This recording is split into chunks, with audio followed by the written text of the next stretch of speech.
ওই বাইক না আমার একটা ব্র্যান্ড আছে, এটা এটা হচ্ছে কি করো? সলিউশন। আমি হচ্ছে তোর আমার বড় না আব্বা, বই রইছি এটা বুঝছো, হচ্ছে তোর ছোট চিন্তা করে আব্বা, মনটা এটা তোর বেশি আম্মা। ভালো না। এটি মিলা কতক্ষণ আগে মোবাইলটা লয়ে টিপতেছিলাম, পরে দিয়ে হঠাৎ করে ভাইসে গেছে ফেসবুকে দেখা যাচ্ছে ব্র্যান্ড তো ব্র্যান্ড, একজন হইছে বড় আব্বা, একজন হইছে ছোট আব্বা। এবার ফেসবুকের মধ্যে আম্মারও দেখা মিলছে।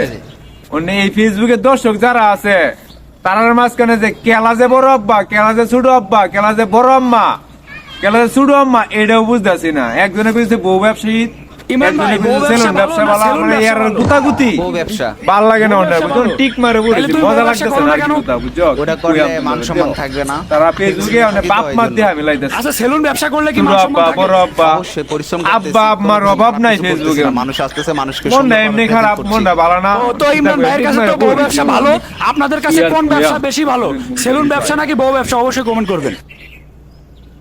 মুখ দেওয়ার কিছু আইয়ে না। কি কই আমি দেই না, মনে হয় তারা যে গুতাগুতি, তারা যে বিজনেস, মনে হয় সেলুন ব্যবসা মনে হয় কমে যাইতেছে। এখন তারা ওই যে গুতাগুতি শুরু করছে, এমুক রে এমুক গুতা দেয়, এমুক রে এমুক, তারা বিজনেস। আরে বাবা রে বাবা, ছোট আব্বা, বড় আব্বা, ছোট আম্মা, বড় আম্মা, ও অভাব নাই। এনে আম্মা আব্বার মনে হয় কিতা কই মোবাইলে লয়ে দিই তারা রে।